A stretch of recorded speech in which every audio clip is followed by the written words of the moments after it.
숫자 중에 4.5가 있고 5가 있는데 서로 친구지간이었다고 합니다. 근데 이 4.5하고 5는 늘 사이가 안 좋았어요. 왜냐하면 5가 0.5 많다고 항상 4.5를 우습게 여겼습니다. 그래서 한번 대판 싸웠는데 역시 4.5가 졌습니다. 너무너무 주눅들어서 살면서 점 하나 때문에 내가 저 녀석한테 이렇게 항상 당하는구나 했는데 어느 날 이 4.5가 너무너무 환한 미소로 자신 있게 나타난 거예요.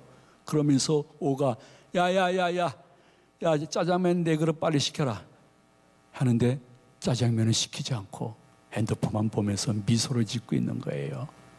나머지 친구 2와 3이 이게 웬일인가? 저에서 큰일 날 텐데 저 불같은 성격의 5한테 또 당할 텐데 야야야 빨리 가서 미안하다 그러고 핸드폰을 빨리 짜장면 시켜 했더니 4.5가 빙그레 웃으면서 얘기했답니다. 야 이 자식아 내가 어제 점 뺐어. 나 4.5 아니야 45야 45. 자신감이 생긴 것입니다.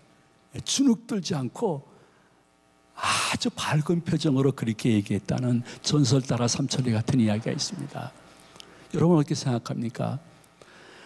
우리 인생도 마찬가지입니다. 여러분뿐만 아니라 저 모두 다 그 4.5 같은 늘 자신을 주눅들게 만들고 작게 만들고 자격지심이 생기게끔 하는 점들이 다 한두 개씩 있습니다.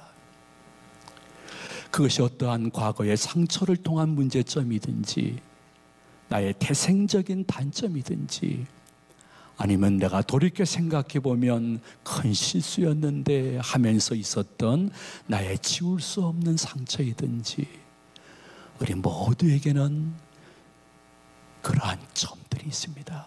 어떤 사람들은 다른 사람보다 너무너무 돈이 없는 물질의 점일 수도 있습니다. 어떤 분은 건강일 수도 있습니다.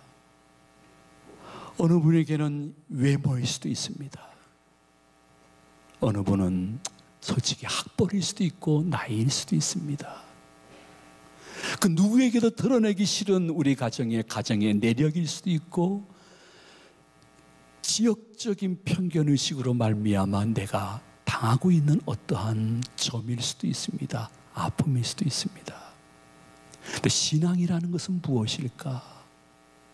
신앙은 그러한 점을 예수님 믿으면서 뺄 수 있는 것이 신앙인 것입니다.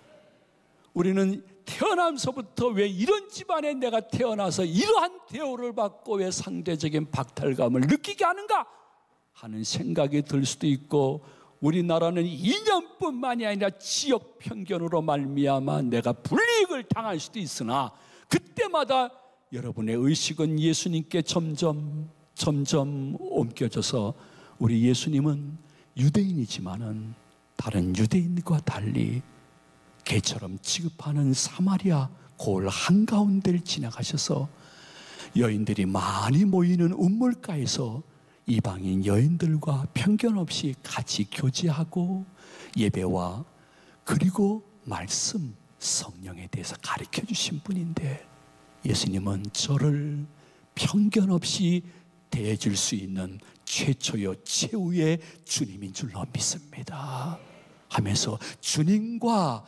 함께 동행하고 함께 동행해 주시는 주님이 내 삶의 점을 빼주시고 나는 자신감이 생기고 감사와 기쁨 속에 세상을 헤쳐나갈 수 있는 능력 여러분이 받을 수 있는 특권이요 의무인 줄로 믿으시면 아멘 하시기 바랍니다.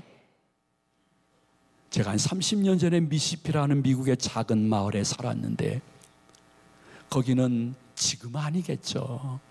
저 아프리카에서 유학 온 흑인 학생이 어떤 시골의 작은 교회에 들어갔는데 입구에서 거절을 당했습니다. 그 교회는 흑인은 들어올 수 없는 교회였습니다. 백인만 출입할 수 있는 교회였습니다. 그 흑인 전도사가 그 교회에서 쫓겨나오면서 아버지 하나님, 내가 왜 이런 대우를 받아야 됩니까? 피부색 때문에 이런 대우를 받아야 됩니까? 하나님이 그의 마음속에 이렇게 말씀하시는 듯 했답니다. 야, 내가 못 들어가는데 감히 네가 왜 들어가려고 그러냐. 그냥 그러려니 해라. 나도 그 교회 들어가기 싫다. 나도 그 교회 들어가기 싫다. 여러분, 교회 안에서는 할 수 있거든 사회적인 모든 계급장을 떼어놓으시고요, 서로 예수 그리스도 안에서 한 피바다 한 몸이는 형제로서 편견 없이 서로를 대할 수 있는 천국의 작은 모형이 인천 제2교회여 이 말씀을 받으시는 시청하시는 성도님의 교회가 되시기를 축원해 드립니다. 무엇보다도 우리들의 마음속에 사람들이 끊임없이 기억하면서 심지어 가족끼리도 친척이 수근수근 되는 지난날의 치욕적인 아픔, 그로 인해서 친척들이 모이는 것이 싫을 정도의 아픔이 있다 할지라도 잊지 마십시오. 예수님은 우리에게 말씀하셨습니다. 누구든지 그리스도 안에 있으면 새로운 피조물이라. 이전 것은 지나갔으니 야야야 너 새롭게 되었도다 말씀하셨습니다. 우리의 마음속에 예수님께 점점 가까이 가서 그분과 신앙적으로 동행하게 되면 주여 저의 예전 것은 지나가고 저는 새로운 사람이 예수님 안에서 된 줄로 믿습니다. 나의 옛것, 옛사람, 옛 행동, 옛 생각은 다 물러가고 저는 새롭게 되었으니 나를 괴롭히는 모든 역사가 예수의 이름으로 물러갈 줄로 믿습니다 하며 새롭게 예수님 안에서 그분과 동행함으로 말미암아 주위 사람들이 뭐라고 하더라도 나만이 알 수 있는 자신감과 기쁨과 평안이 여러분들의 삶 속에 매일 내리는 이슬처럼 임재하시기를 축원해 드립니다. 물론 우리들의 마음속에 계속해서 그 사람, 그 역사 아니면 내 실수로 말미암아 있어지는 그 점은 점점 커지면서 그 점에 중독된 사람도 있습니다. 헤어나지 못하는 거예요. 중독이라는 것은 과거에 어떠한 사람과 환경으로 말미암아 가졌던 그 아픔 속에서 헤어나오지 못하는 것을 중독이라 할 수 있을 것입니다. 그런데 예수님은 그 중독된 점을 빼실 뿐만이 아니라 아주 그 흔적조차 지워버리시기를 원하시는 참 좋으신 주님이라는 것입니다. 왜냐하면 본문에 가늠하다가 현장에서 잡힌 여인의 모습이 긴박하게 나옵니다. 우리는 이 가늠한 여자에게 결코 돌을 던질 수가 없습니다. 왜냐하면 여러분과 우리 모두 다 주님이 말씀하시기를 여자나 남자를 보면서 음욕을 품는 자마다 이미 가늠한 자라고 말씀했습니다. 그러므로 우리들이라고 결코 열애가 아닙니다. 그런데 그 당시에 다른 사람에게 좀 잡혔으면 좋겠는데 율법을 문자적으로 해석하고 준행하는 바리새인 서기관들에게 잡힌 것입니다. 그들은 율법대로 하면 이 여인을 광장 한가운데 무릎 꿇혀놓고 많은 주민들이 나와서 자꾸 글로 돌로 쳐 죽여 그 자리에서 죽어야 율법을 준수하는 것이니까 돌로 쳐 죽이고자 합니다. 근데 그 현장에 있는 예수님께 질문합니다.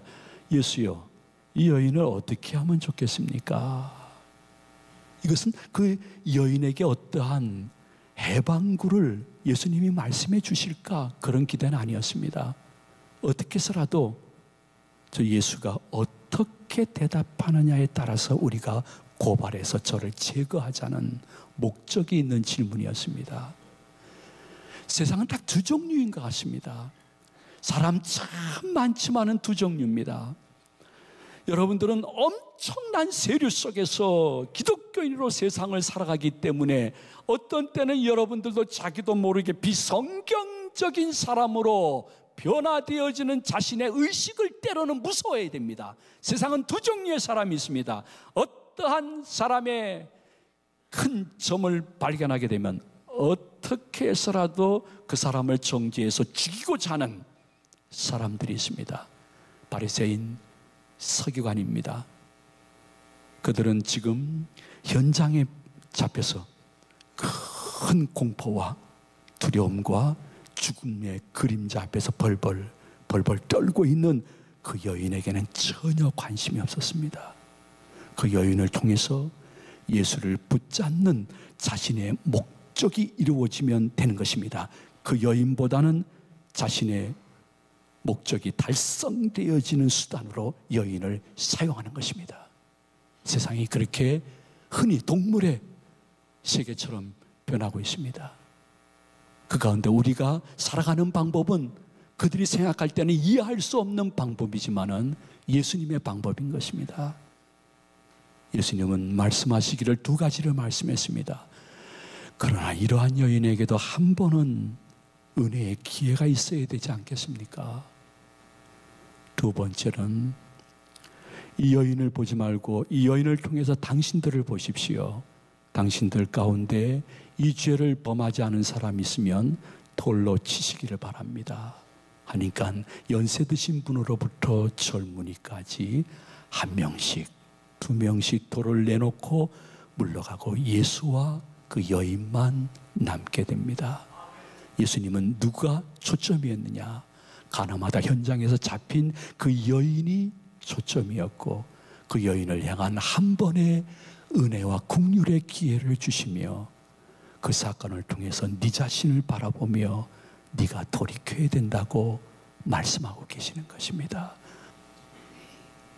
바리새인과 서기관은 그 여인의 치명적인 아픔의 점을 더 크게 만들어서 자기의 소기의 목적과 수단을 달성하려고 하고, 예수님은 어떻게 해서라도 그 여인의 큰 점을 뺄 뿐만이 아니라 다시는 그 점을 다시 새기지 않기 위해서 흔적까지 지우기 위하여 예수님은 11절에 이렇게 말씀하고 있습니다. 우리 자신을 향한 음성으로 듣도록 합니다. 다 같이 11절 봉독합니다. 대답하되 주여 없나이다. 예수께서 이르시되 나도 너를 정죄하지 아니하노니 가서 다시는 죄를 범하지 말라 하시니라. 아멘. 빼주시고 하신 말은 다시 죄를 범하지 말라. 흔적까지 한번 지워봐라. 완벽할 수 없으나 점진적으로라도 흔적까지 지워라. 기회를 주시는 예수님이 이 여인의 예수님도 되지만은 여러분의 예수님이요 저의 예수님이신 줄로 믿으시기를 바랍니다.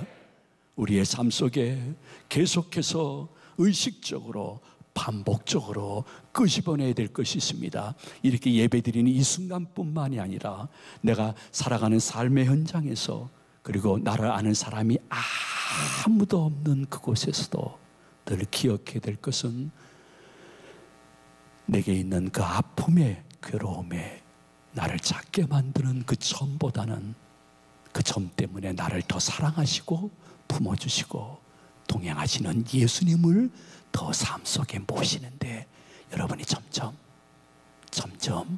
승리하시기를 소망을 드립니다.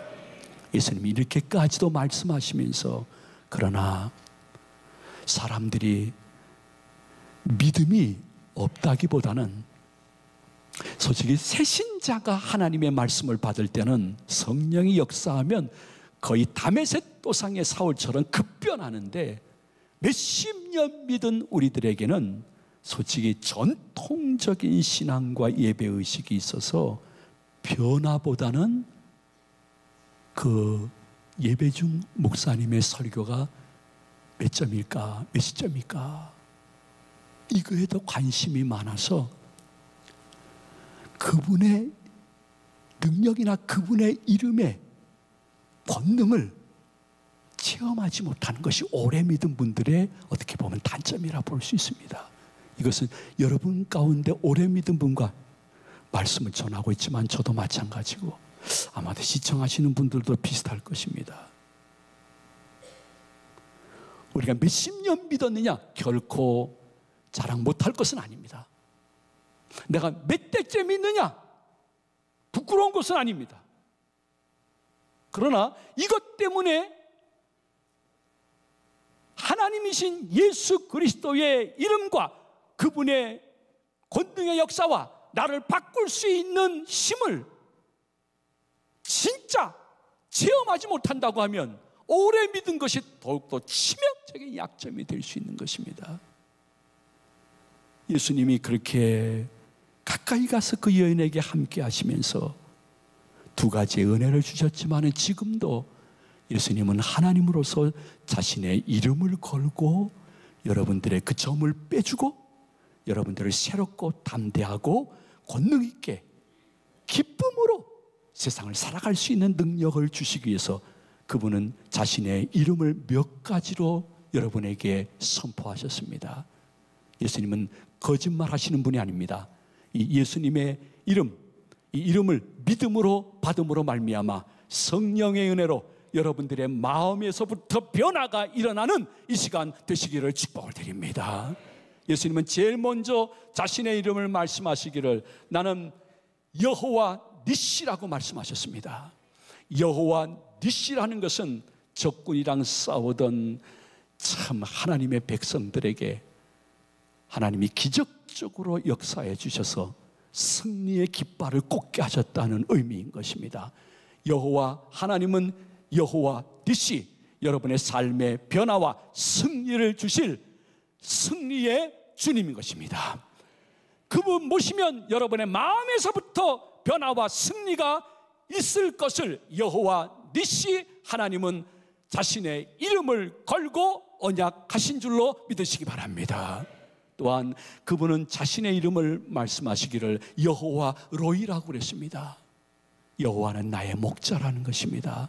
다윗이 경험한 것입니다. 사망의 음침한 골짜기를 걸을지라도 목자장 되시는 예수님이 목자로 계시기 때문에 나는 그 뒤를 졸졸졸졸 쫓아다니니 광야의 맹수들과 짐승들에게서 완벽하게 보호를 받았다는 것입니다. 여호와 로이, 하나님은 나의 영원한 삶의 목자인 줄로 믿습니다. 그러면서 그분은 자신의 이름을 걸고 언약하기를 나는 여호와 라파라고 했습니다. 나는 너희들의 마음의 상처와 육신의 어려운 부분을 믿음으로 다가오고 기도하면 치료하시는 하나님 여호와 라파, 여호와 라파의 은총이 예배드리는 여러분들에게 임하시기를 축복을 드립니다. 때로는 그분은 여호와 샴마이십니다. 여호와 샴마라는 말은 에스겔이 어느 날 깊게 기도하는데 성경이 완성되기 전이기 때문에 환상을 그분에게 보여줬습니다. 하나님이 어디나 계시는 것을 봤습니다. 그리고 하늘에 큰 예루살렘을 보았는데 하나님이 거기에도 계시는 것을 보았습니다. 그러면서 여호와 샴마, 아버지 하나님은 저기에도 계시고 여기에도 계시고 나에게도 계시고 내 가정에도 계시고 내 사업, 내 가게, 내 병실 고독히 혼자 걸어가고 있는 어느 공몰길 한가운데도 그분은 나와 함께 하시는데 어느 날 그분이 불러서 내가 죽어 육신에서 슉 호련히 빠져나간 영혼이 천국 가게 되면 거기에도 하나님이 계시는 것입니다. 근데 지금처럼 말씀으로 그분을 뵐 수 있는 것이 아니라 친히 얼굴과 얼굴로 그분을 거기에서도 뵐 수 있기 때문에 여호와 샴마, 그분은 천국에도 계시는 줄로 믿습니다. 할렐루야, 아멘. 여호와 샴마. 그리고 마지막으로 그분이 자신의 이름을 말씀하시기를 나는 여호와 이레라고 자신의 이름을 말씀하셨습니다. 여호와 이레 잘 아시죠? 그분은 우리보다 앞서가시며 우리 때문에 자신의 영광과 이름이 욕되임 받지 않게끔 범사를 합력해서 선을 이루시고 미리 여러분에게 필요한 것을 준비하신 여호와 이레 하나님, 그분의 이름을 의지하시기를 축복을 드립니다. 정말 철저히 순종해서 자기 아들을 번제물로 바치겠다는 아브라함에게 하나님이 이미 순양을 준비하셔서 야, 이거 대신 바쳐. 내가 네 믿음 이제 확인해서 마음껏 복을 내릴게. 미리 숯불 속의 신앙을 준비하신 여호와 하나님은 여러분들이 올 한 해도 살아가면서 아이고 내가 걱정했던 90%는 이루어지도 않았네. 물론 이루어지지 않기 바라지만 내가 너무 지나치게 염려했네. 그분이 여호와 이레로 앞서가시면서 피할 길을 주시고 제2교회 교회 붙은 가정 우리에게 하나님의 영광과 이름이 욕되임 받지 않게끔 역사하셨는데 내가 너무 많이 염려했네. 지나치게 염려했네. 여러분 이러한 간증 송구영신 예배 때 한번 하시기를 축원해드립니다. 문제는 무엇에 있느냐? 하나님이 능력이 없어서 나를 변화시키지 못하고 내 점을 빼지 못하는 게 아닙니다. 내가 그 아픔과 과거의 그 상처에 내가 중독되어 있는 것, 그분이 능력이 없어서, 그분의 이름이 능력이 없어서가 결코 아닙니다. 문제는 내 믿음인 것입니다. 교회는 오래 다녔는데 그분의 이름과 그분의 능력을 내가 믿어서 내 삶에 적용하느냐 안 하느냐, 이 믿음 문제인 것입니다. 놀라운 한국교회 현실이 있습니다. 그것은 한국교회 수많은 이단 사이비 교주, 가짜 하나님을 믿는 그분들은 그 가짜 하나님 교주에게 철저한 믿음을 갖고 있습니다. 자신의 모든 것을 다 바칩니다. 물질, 재산까지 다 바친다. 가짜 하나님을 섬기는데 그 교주에 대한 믿음이 절대적입니다. 근데 우리는 진짜 하나님을 믿으면서 가짜 하나님을 믿는 것처럼 믿음이 없습니다. 저는 여러분 모두 다 시청하시는 분 모두 다 우리는 마음 전쟁을 하고 있습니다. 하나님과 그분의 이름이 내가 그 점 빼줄게, 나한테 가까이 와서 의지해 하는 마음과 내가 조금 더 그분께 가까이 가면 내가 그 싫어하는 광신자 모습이 보일 텐데 예배 한번 더 드려야 되는데 금요기도도 나와야 되는데 귀찮은데 또 봉사하라 하면 어떡하지? 적당히 믿어야지. 이 마음이 계속 싸우는 것입니다. 그것을 마음 전쟁이라고 합니다. 그분은 나를 붙잡아서 새롭게 기쁨과 감사와 환희와 그리고 즐거움 속에 지난 날을 잊어버리고 예수 안에서 평강으로 살 수 있는 그러한 은혜를 주시기를 위해서 문 밖에서 두드리는데 우리는 계속해서 그 문을 열지 않는 마음 전쟁이 우리 모두에게 있는데, 이 가운데 승리하신 분도 있고 아직은 승리하지 못한 분도 계실 것입니다. 한 가지만 마지막으로 기억해 주십시오. 그분은 우리가 그 점을 빼고 예수님의 이름과 그분의 권능으로 새로운 마음과 삶을 유지할 수 있는 그 기회가 앞으로 있을 것이라고 말씀하지 않습니다. 언제쯤 한 3월달, 4월달쯤에 있을 것이라고 기약하지 않습니다. 그분은 내일을 말씀하지 않았습니다. 그분은 어떠한 결단의 때, 그리고 은혜 받을 때를 말할 때에 오늘이라는 표현도 쓰지 않았습니다. 지금이라는 표현을 썼습니다. 저는 여러분에게 귀한 도전을 드리고 싶습니다. 4.5의 그 점을 이 시간 예수님과 그분의 이름 의지하여 빼시기를 축원해드립니다. 아니, 빼달라고 고백하면 이 시간 여러분 마음속에 예수의 영이 찾아오셔서 동일서에서 본 것처럼 그것을 다 제거시켜 주시고 새로운 기쁨과 깨달음과 감사와 환희를 가지고 주의 전을 떠날 수 있는 은혜를 주실 줄로 믿는 분만 아멘 하시기 바랍니다. 지금은 구원을 받을 만한 때요, 지금은 은혜를 받을 만한 때다. 사람이 나한테 무엇이라고 해서 수군된다 할지라도 나는 그분 안에서 새로워졌기 때문에 난 그분과 동행하는 기쁨으로 일주일을 살리라 하면서 다시는 죄를 짓지 말라, 이 말씀을 기억하면서 내가 할 수 있는 것부터 변화를 주시면 됩니다. 그리고 나는 할 수 있다, 아마 그분이 도와주는 한 주일이 될 것입니다. 그로 인해서 다음 주 올라올 때는 회개 기도보다 감사와 간증을 가지고 가벼운 발걸음으로 주의 전에 올라올 수 있는 우리 모든 제2가족들과 우리 시청자분들 되시기를 예수님의 이름으로 축원해 드립니다. 축복합니다.